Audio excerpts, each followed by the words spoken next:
Initial prediction, Charles Oliveira versus Ilia Topuria. You know, guys, history is very clear on this one.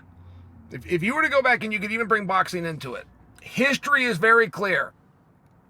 You've got two former world champions that are going to fight. The smaller world champion, the guy that comes from his weight class, and the younger of the two wins every time. That's a big word for me to use. Every time. Yes, every time. You will not find an exception to what I just said. And with that said, I'm taking Charles Oliveira. So I don't know if I've ever picked Charles. And it's not because I've been late to the greatness that is Charles.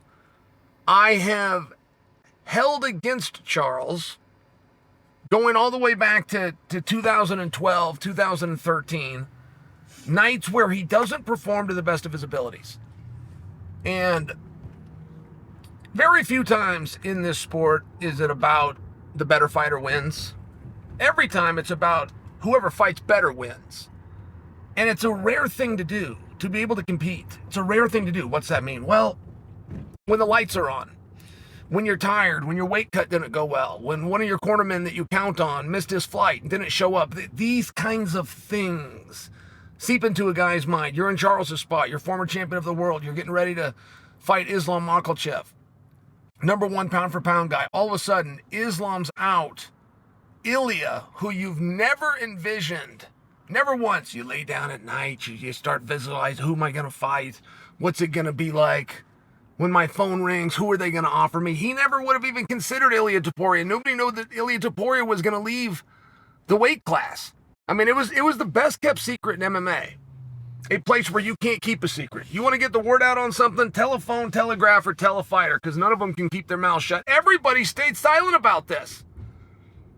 Ilia Topuria starts cutting interviews talking about he would like to fight Islam, but he's not saying at 155 or for the 155 belt. He's saying for the status of pound for pound. Even when Volkanovski went for this champ and wanted the status of pound for pound and wanted to clarify things, he did not relinquish his belt. I, in fact, maintain for you the one thing, and I'm talking about part one, but when Volkanovski and Islam fight, I maintain for you to this day, that was a split decision, to remind you, but the one thing about it is it didn't matter if Volkanovski won or not. It mattered if Islam won. If Volkanovski won that fight, he wakes up Sunday morning the champion of the world. If he loses that fight, Volkanovski wakes up Sunday morning the champion of the world. It was a big deal that he give that belt back, that he walk away with his entire interest from that division. And that is something, just to use current events, that Islam's doing right now. Islam's doing interviews saying, I still want to fight at 55. I never wanted them to strip me. But when I get done with Jack and I win at 170, we'll talk about who I'm going to contend with. But I also want an opponent down at 155. If Ilia wins, I want to go back to 155 and compete with him. And it creates a very difficult spot. You either have to win or you don't. And it's very difficult to win in any sport on the highest of levels if you haven't at least created a position within your own mind where you've got to win. Jon Jones gained 6 pounds. He took 3 years to gain 6 pounds. And the reality is, from everybody that followed this sport, Jon Jones could walk into heavyweight and take that belt anytime he wanted to. But not in his own mind. He knew that he needed to create a position where victory was the only option. So he gave the belt back. I'm just offering you an example. And I'm offering you this example because Ilia Topuria is the one guy that's doing everything that I'm speaking about doing, and I'm leaning towards Charles. How do we get to that conclusion? Well, I'll answer it. Size does matter your first time up. And everybody has a number. But you seldomly in life get found out what your number is. You don't know. You come into a sport like MMA that's predetermined weight classes. You pick one of them, you exercise, you cut weight, whatever it might be, you get down to that weight, and then you hope that this is your number. But it might not be. Maybe your number is up a little bit. I had a teammate named Dan Henderson. And nobody that I've ever seen has dealt with weight better than Dan.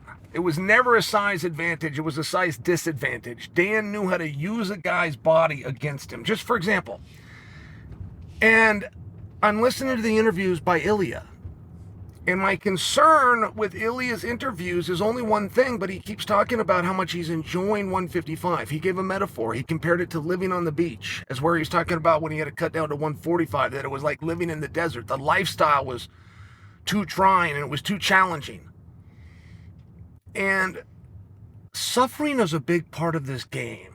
It's a big part of when you leave the locker room and you ask yourself that ultimate and final question, do I deserve to win? Have I sacrificed more than that guy?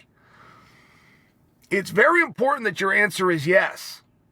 And for the first time ever, Ilia openly and knowingly has foregone some of the suffering and some of the sacrifice. And I think that Charles is going to wear on him. I think this concept of knocking Charles out is novel, but it's a very difficult thing to do. And I've seen people get very close. I've seen Charles down. I've seen referees step in. I go back to the night that Michael Chandler, I mean, it was one split second of a referee's mind makes Chandler world champion and gets Oliveira out of there, or makes Oliveira survive and walk through that fire. And I just think Charles is going to walk through that fire. I'm going to say that history is going to be shown to be wrong on Saturday. I am taking Charles Oliveira by TKO.